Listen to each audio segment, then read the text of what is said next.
श्रोताहो, यानंतरची कथा पदर. ही कथा म्हणजे एक डॉक्टर आणि दगड फोडणारा वड्ड यांच्या नात्याचा प्रवास. खरं तर पदर म्हणजे पटकन आठवतो तो साडीचा पदर, पण हा पदर म्हणजे खडकाचा पदर. या कथेतील एक पात्र तान्हा. याच्या शब्दात सांगायचं तर बाईच्या पातळाला जसा पदर असतो तसा पदर असतो खडकाला. बाईचा पदर काढणं जेवढं अवघड त्या परीस खडकाचा पदर काढणं अवघड. बोट चेचालत्यात. तर हा पदर फोडताना शिवा वड्डाला झालेला त्रास आणि त्याचवेळी डॉक्टरांच्या दवाखान्यात त्याच्या आईचा जीवन मरणाशी चाललेला संघर्ष याची कथा पदर. या कथेत माणूस आणि निसर्ग यांच्यामधील संघर्षाचं अतिशय नैसर्गिक चित्रण डॉक्टर पी.जी. कुलकर्णी यांनी केलंय. ज्या पृथ्वीवर लढायचं तिलाच त्यानं पहिला नमस्कार केला आणि त्या भिजलेल्या काळ्या भोर खडकावर प्रहार करायला सुरुवात केली. अशासारख्या अनेक आशयघन वाक्यांनी पदर ही कथा सजली आहे. या कथेला तरुण भारत बेळगावचा आंतरराज्यस्तरीय पहिला पुरस्कार मिळालाय. तर ऐकूया कथा पदर. माझ्या हॉस्पिटलचं बांधकाम सुरू करायचं होतं. जुन्या भाड्याच्या हॉस्पिटलसमोरच नशिबानं जागा मिळाली होती. जागेची किंमत त्या काळात प्रचंड होती. दोघांनी मिळून धाडस केलं होतं. मनावर दगड ठेवला होता. खूप ताण होता. त्यात जबाबदारीनं चालू व्यवसाय करणं अधिकच अवघड जात होतं. ह्या सर्वात स्वतःला झोकून दिलं होतं. महापुरात झोकून दिल्यासारखं.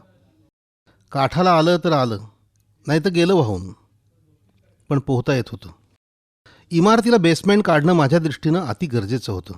हॉस्पिटलमधील बरंचसं नेहमी वापरात न येणारं सामान, कपडे वाळत घालणं, क्वचित स्टाफमधील लोकांनी व पेशंटच्या नातेवाईकांनी डबा खाणं, अशा अव्यावसायिक कामांकरता जागेची खूप आवश्यकता होती. ब्रीदिंग स्पेससारखी. वड्ड लोकांना आमंत्रणं दिली जात होती. भीमा, तान्ह्या, रामा, लखू वगैरे नावाची पिळदार दंडाची मंडळी आपापल्या पहारी पाजळून खडकाची जात चाचपत होते आणि दिवस काठची मजुरी सोडून पळून जात होते त्या खडकाला घाबरून. तान्ह्यानं मात्र 8 दिवस काम केलं. कुठल्या तरी कोपऱ्यात जरा हलका खडक बघून फुटभर खोदलं आणि माझ्याकडे आला. डागदर, सुरुंग लावायला लागणार. अरे, अजून फुटभरसुद्धा गेला नाहीस आणि इतक्यात सुरुंगाची भाषा करतोस. काय करू डागदर? जीव घालवला तरी पदर सुटत नाही. पदर? पदर म्हणजे काय रे? बाईच्या पातळाला जसा पदर असतो तसा पदर असतो साहेब खडकाला. बाईचा पदर काढणं जेवढं अवघड त्याच्या परीस खडकाचा पदर काढणं अवघड. बोटं चेचाल त्यात, असं म्हणत तान्ह्यानं आपली बोटं पुढं केली. डाव्या हाताची 1-2 बोटं रक्ताळली होती.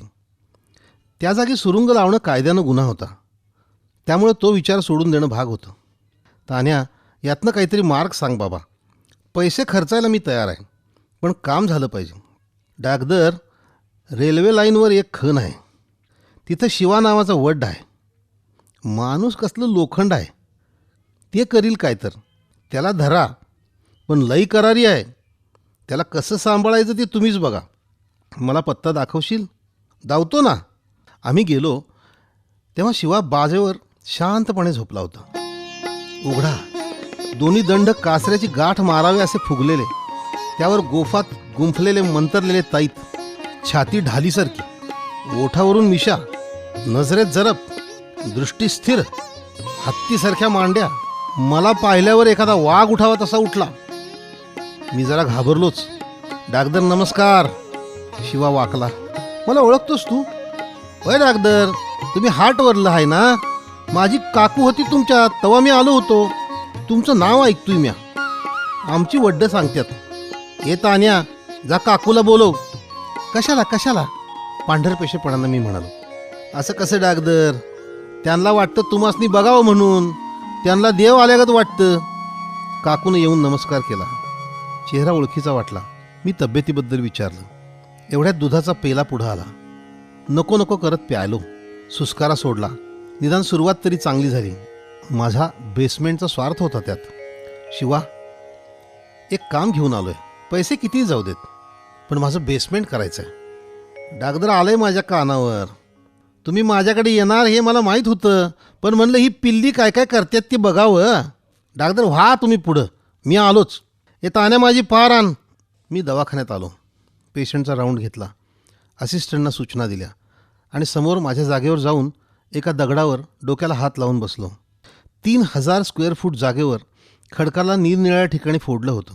जिथं मुरमाड खडक होता तिथं थोडं फूटभर आत खोदलेलं. बेसमेंट खोदल्याशिवाय पुढं जायचं नाही असा मी पणच केलेला होता. माझ्या पार्टनरला बेसमेंटची जरूर नव्हती. तो म्हणत होता लवकर बांधकाम सुरू करा, पैसे अडकलेत. माझ्यावर माझी प्रॅक्टिस, ही बेसमेंटची अडचण आणि पार्टनरचा दबाव ह्या तिन्हींचा परिणाम होऊन मी खिन्न होत असे. पण बेसमेंट झालंच पाहिजे ही माझी इच्छा होती. आडवी पहार घेऊन गदा घेऊन भीम यावा तसा शिवा आला आणि आश्चर्य म्हणजे त्यानं सर्वात अवघड पश्चिमेकडचा खडक निवडला. तिथं सर्वांच्या पहारी वाकल्या म्हणून नाच सोडलेला हा खडक. मी अवाक झालो. तान्या पाणी आण. त्या खडकावर शिवा उभा राहिला. 2 पायात फूट 1.5 फूट अंतर. तान्यानं खडक धुतला. डागदर नारळ आणा. नारळ फुटला, फुलं वाहिली, उदबत्ती लागली. शिवानं भिजल्या खडकावर हात घासला आणि कपाळाला पुसला. शिवा गुडघ्यात वाकला. पोटऱ्या आणि मांड्या पहारीसारख्या कडक झालेल्या.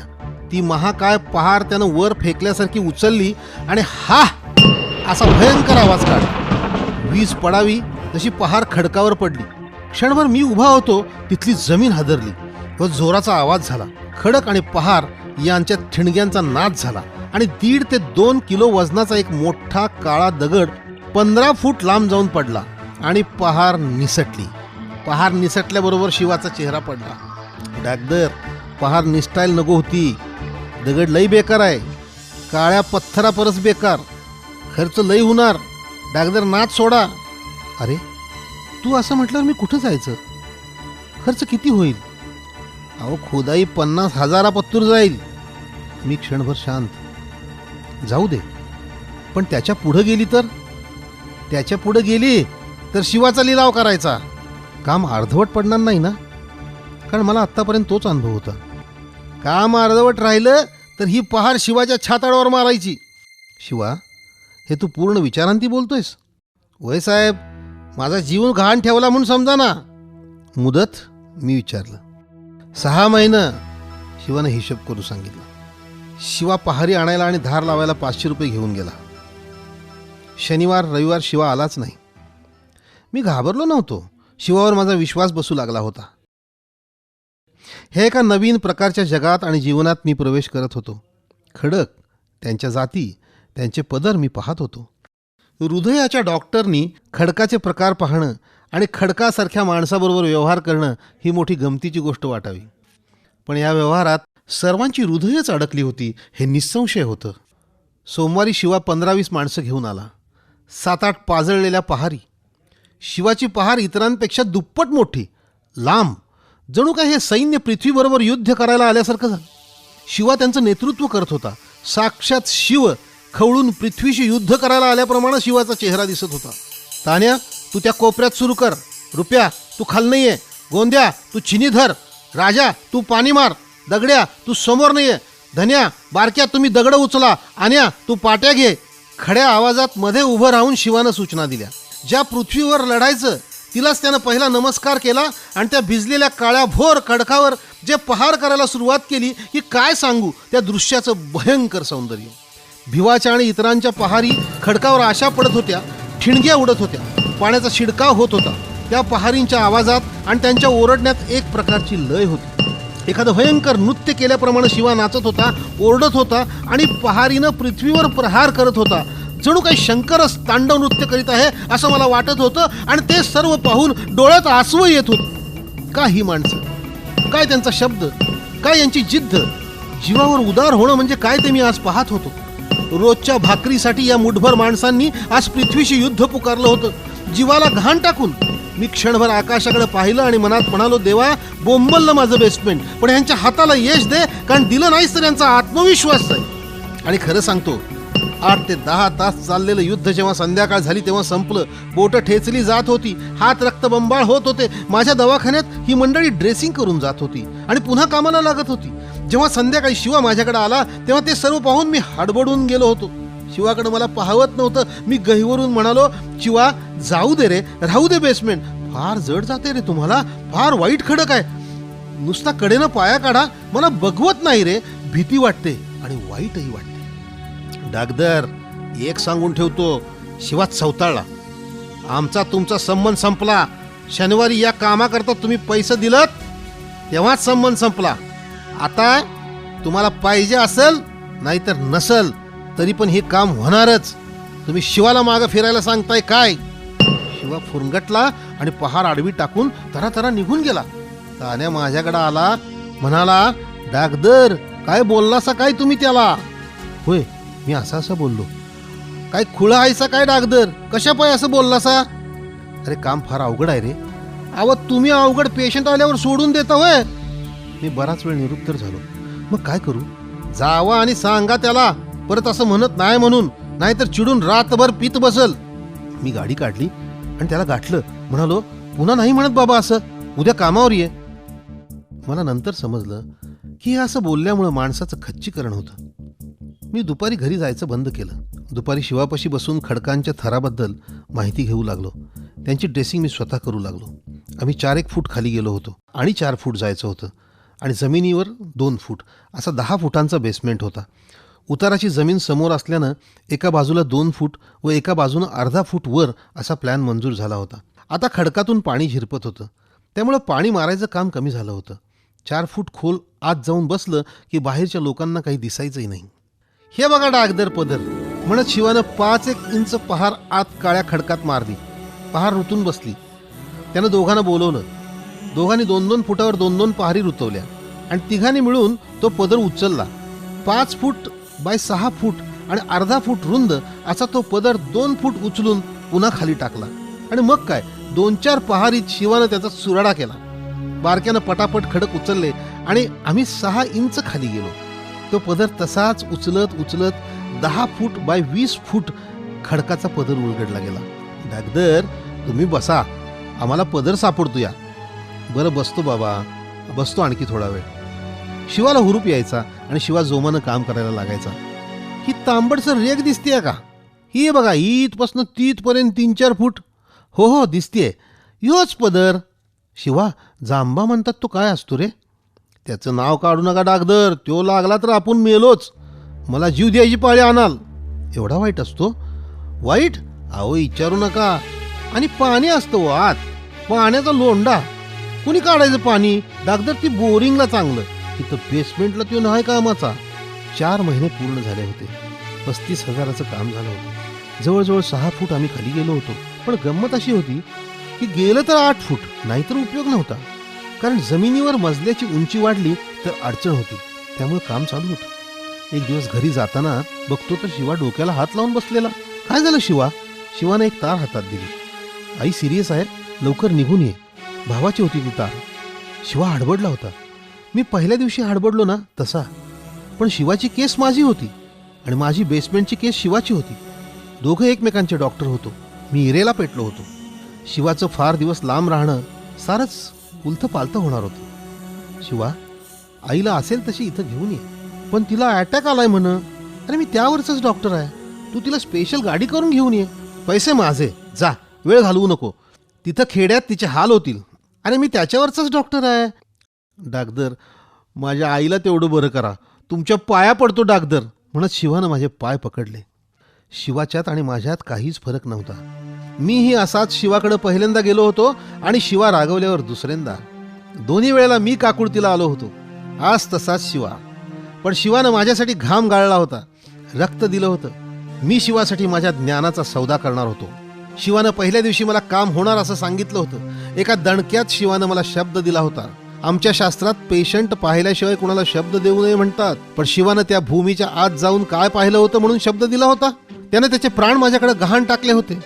मी आज माझं ज्ञान त्याच्याकडे गहाण टाकत होतो. कितीही प्रतिकार आतून होत असला तरी मी भाववेगानं बोलून गेलो, जा शिवा जा, मी तुझ्या आईला बरं करतो. शिवानं माझे पाय दाबले आणि तो उठला.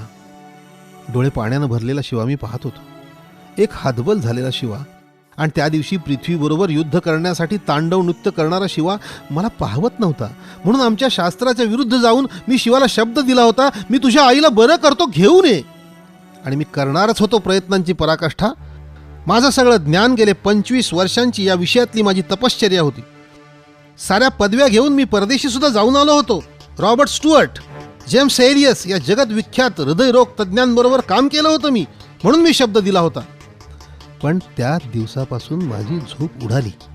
इतके पेशंट बरे केले, इतकी वर्ष प्रॅक्टिस केली, पण अशी झोप कधी उडाली नव्हती. शिवाची झोप सुद्धा अशीच उडाली नसेल कशावरून? मला त्यानं बेसमेंटचा शब्द दिल्यानंतर असेलही उडाली. विचार करू लागलो, शिवाच्या आईला काय झालं असेल? नुसता अटॅक येऊन गेला असेल की हृदयाचा एखादा स्नायू मृतवत झाला असेल? हृदयाच्या डाव्या अथवा उजव्या बाजूंनी वाहणारा करंट थांबला असेल? पुढील, खालील अथवा पाठीमागील हृदयाची भिंत तर निकामी झाली नसेल? रात्रभर ह्याच विचारात गेला. सकाळी 7ला फोन आला. शिवा आईला घेऊन हजर होता. पेशंटला अतिदक्षता विभागात ठेवलेलं. मी जाऊन पेशंट पाहिला. कार्डिओग्राम काढून ठेवलेला. अँटिरियर वॉल इन्फार्क्शन. अगदीच काही अशक्य नव्हतं. वय साधारण 55. मी ट्रीटमेंट सुरू केली. बाहेर येऊन शिवाला जवळ बोलवलं. तिला हार्ट अटॅक आला आहे. पुढचा एक स्नायू थोडा बाद झाला आहे. तिला लागेल ती ट्रीटमेंट आम्ही पुरवतो आहे. तिला 2,000 रुपये किमतीचं एक इंजेक्शन आत्ता द्यावं लागेल. ते आम्ही देतो आहे. तू निश्चिंत राहा. काय बी खर्च येऊ दे डागदर, पण आई बरी झाली पाहिजे. माझ्या कामातनं वळती करून घ्या. अरे ते आपण नंतर बघू, पण तू आधी कामाला सुरुवात कर बघू. इथं बसून काळजी करण्यापेक्षा कामाला सुरुवात कर. वेडा शिवा तशात नाही उठला. सर्वांना बोलावलं, पहारी पाजळल्या आणि काम सुरू झालं. पण आता शिवाच्या चेहऱ्यावर एक वेगळाच भाव मला दिसून येत होता. स्वतःच्या जीवाची काळजी न करता काही वेळेला माणूस काम करतो ना, त्यावेळचा भाव. पूर्वी तो अर्ध्या तासाला पाणी प्यायचा, आता 1-2 तास पाणी नाही मागायचा. पूर्वी त्याला घाम पुसायचं भान होतं, आता तेही नाही. संपूर्ण अंग घामानं निथळायचं, उन्हात चमकायचं, बारक्या बळेबळेच घाम पुसायचा. मला डोंब्याराची मुलगी जीव मुठीत घेऊन दोरावरून चालते त्याची आठवण व्हायची. कडक लक्ष्मीच्या रूपातली माणसं मोठाच्या मोठा असूड स्वतःच्या अंकावर ओढून घेतानाची आठवण मला व्हायला लागली. आईला मी वाचवावं म्हणून शिवाजीवाचं रान करू लागला होता. अन्न, पाणी, कुटुंब यांचीही तमा न बाळगता तो पृथ्वीवर प्रहार करत होता. त्याला वाटत होतं की डॉक्टरांचं बेसमेंट आपण पूर्ण केलं की डॉक्टर आपल्या आईला वाचवणार, आणि डॉक्टरांचं बेसमेंट पूर्ण नाही झालं तर आपली आई मरणार. वेडा शिवा, त्याला कोण समजावणार? संध्याकाळी शिवा रडवेला होऊन माझ्याकडे आला. जांबा लागला डॉक्टर, आणि शिवा रडायलाच लागला. अरे शिवा, लागू दे जांबा, आपण त्याला मशीननं भोकं पाडू. आर्किटेक्ट साहेबांना कल्पना होती म्हणे जांभा लागणार याची, पण त्यांनी नाही सांगितलं आपल्याला. जाऊ दे, तू असं रडू नको, उद्या ड्रिलिंग मशीन आणतो. डागदर माझी आई, तुझी आई ठीक आहे, विचार तिला. आम्ही तिला काही कमी पडू दिलंय का? आपल्या शहरातल्या आणखी 2 डॉक्टरना सुद्धा दाखवलंय. तिचा जो अटॅक आला होता तो आम्ही सेटल करत आणलाय. त्या मुत्तीत पुन्हा अटॅक नाही आला तर ती बरं झालं असं समजायचं. डागदर काय बी करा, पण माझी आई वाचली पाहिजे. ठीक आहे बाबा, वाचवतो, मग झालं. दुसऱ्या दिवशी ड्रिलिंग मशीन आलं. जांभ्याला भोकं पाडणं सुरू झालं. अर्ध्या फुटावर एक भोक पाडायला लागले, पण भोक छोटं पाडायचं. तेव्हा शिवा चिडला. अरे निदान 15पर्यंत तरी भोक पाड म्हणत त्यानं मशीन हातात घेतलं आणि 4-5 इंच खोल भोकं पाडली.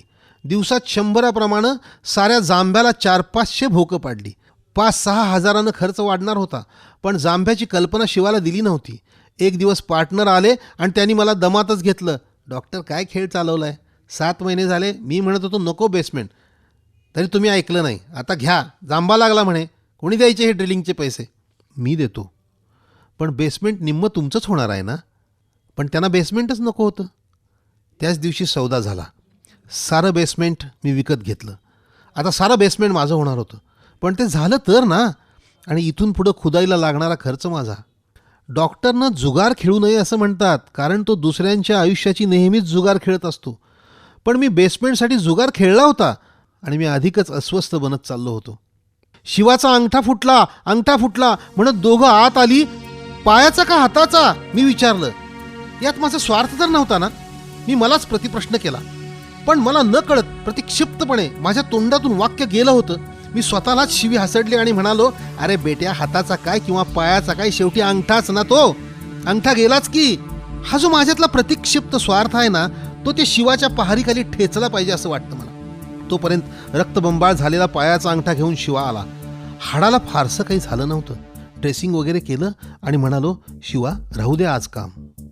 साहेब, असं लागलं म्हणून काम थांबवलं असतं तर आम्ही आणि आमची पोरं बाळं उपाशी मेली असती. ताड चालत शिवा निघून गेला. त्यानं पहार घेतली आणि तो भीम काय खडक तोडू लागला. डागदर, शिवानं काहीतरी वेगळंच मनावर घेतलंय. तुम्ही लक्ष द्या, नाहीतर मरल ह्यातच. तान्या मला म्हणाला, नाही रे शिवा, असा मरणार नाही तान्या, तू काळजी करू नकोस, जा बघू कामाला. आता फक्त अर्ध्या फुटाचा जांभा बाकी होता. पुन्हा ड्रिलिंग झालं. पुन्हा 5,000ला फटका बसला. तो शनिवार होता. रविवारी काम बंद होतं आणि शनिवारी रात्री माझा फोन खणखणला. Sir, come urgently, Shiva's mother has another attack. My God, put her on drip, start dopamine drip, attach continuous monitor, I am coming. मी पटापट 2 कार्डिओलॉजिस्ट मित्रांना फोन केले. तिघही गेलो. शिवाची आई पांढरी फटक पडली होती. कसं तरी ब्लड प्रेशर वर आलं. ती सेटल झाली. मी घरी गेलोच नाही. रविवारी संध्याकाळी शिवाशी बोलली देखील. म्या बरी आहे शिवा, तुझं काम चालू द्या. सोमवारी शिवा जांभ्यावर तुटून पडला.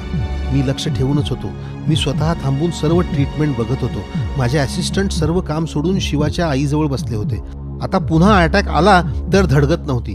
ऑक्सिजन चालू केला होता. औषधं व्यवस्थित सुरू होती. मी रात्रभर जागलो होतो. स्टाफमधील सर्व आश्चर्य करत होते, एका वडराच्या आईसाठी काय हे सरने आरंभलंय.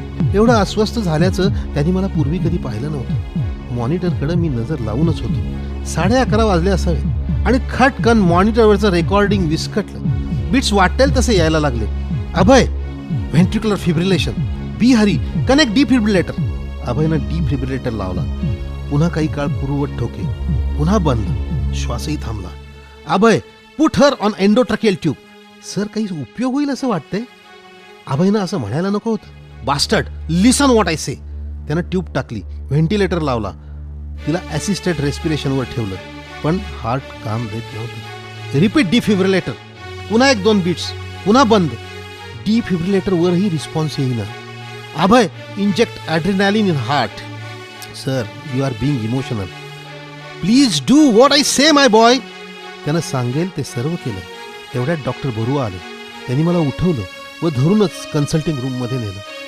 बी calm my boy, you shouldn't get so much disturb. बरुआंना माझी परिस्थिती कळणं शक्य नव्हतं. इतक्यात तान्या आत आला आणि ओरडला, डाक्टर शिवानं बोलवलंय. मी बरुआंना दूर सारतच पळालो आणि माझ्या बेसमेंटच्या भिंतीवर उभा राहिलो. 8 फूट खोल खड्ड्यात जांभ्यावर शिवा उभा होता, भीमासारखा, आणि त्यानं त्याच्या पहारीवर एक महाकाय खडकाचा पदर उचलला होता. शिवा घामानं न्हाला होता. परवाच फुटलेल्या अंगठ्यातून रक्ताची धार लागली होती. पाण्याचा एक फवारा शिवावर पडत होता. शिवा पाण्यानं पूर्णपणे भिजला होता. पृथ्वीबरोबरचं युद्ध शिवानं जिंकलं होतं. तिचा पदर त्याच्या बाहूवर उचलला होता. डागदर, 8व्या फुटाचा पदर सापडला. माझी आई कशी आहे? जणू काही मीच निष्प्राण होऊन सारं काही पाहत होतो.